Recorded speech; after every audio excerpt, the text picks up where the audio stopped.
Which side are you going to work with here? Left-hand side. Left-hand side? Yes, sir. I found that with this one you can actually choose either one. You'll get But the left is Is the left better?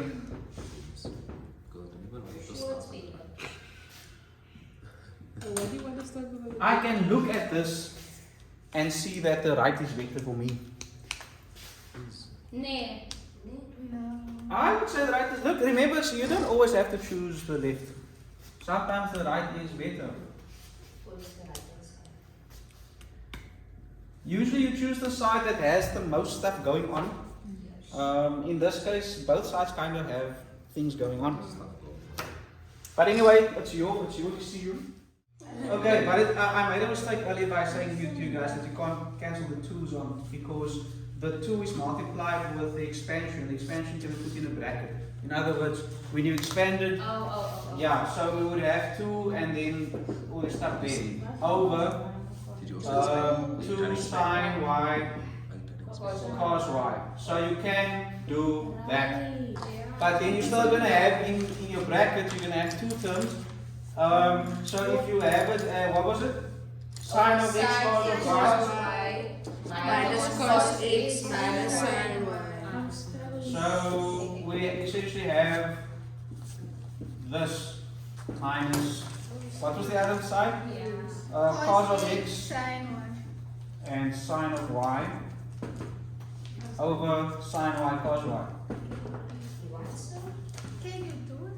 I feel like we must just. Can we do that, sir? Yeah, Oh, because they that- share the same denominator, so you can pull them apart. But okay, so that's great. Now where do we go from here? Cancel like those. Yes. Can you cancel like this? Yes, sir.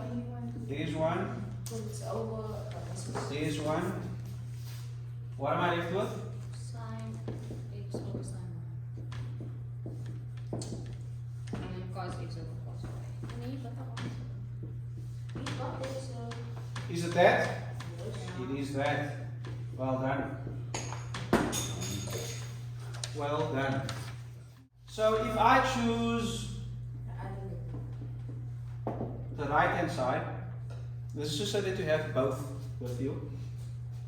I would, let's just rewrite sine of x over sine of y minus cos x over cos y. So what do we say when we work with identities? And we have fractions, we're going to choose an LCM, right? LCD. So in this case, the LCD would be sine y cos y. So when I do that, sine y goes into or divides into here. I'm left with cos y times sine x.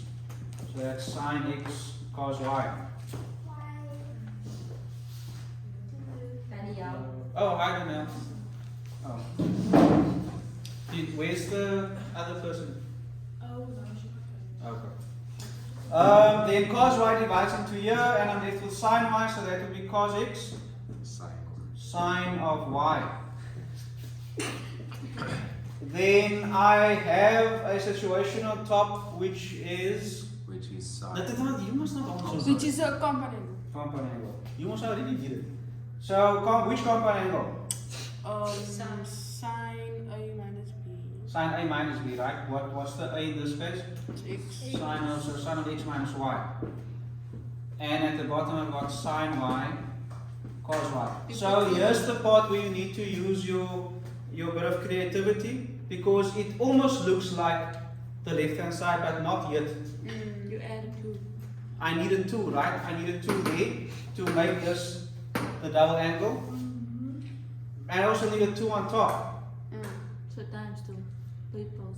So if I multiply by 2 over 2, am I changing anything? No. So I can then have 2 sine of x minus y.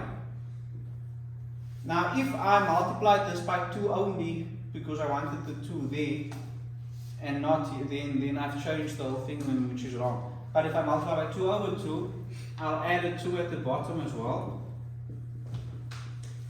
And now that remains as is. And this is the expansion of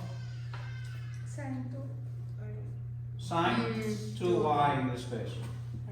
Sine 2a, in this case sine 2y, which is equal to the left hand side. So now you've got both approaches.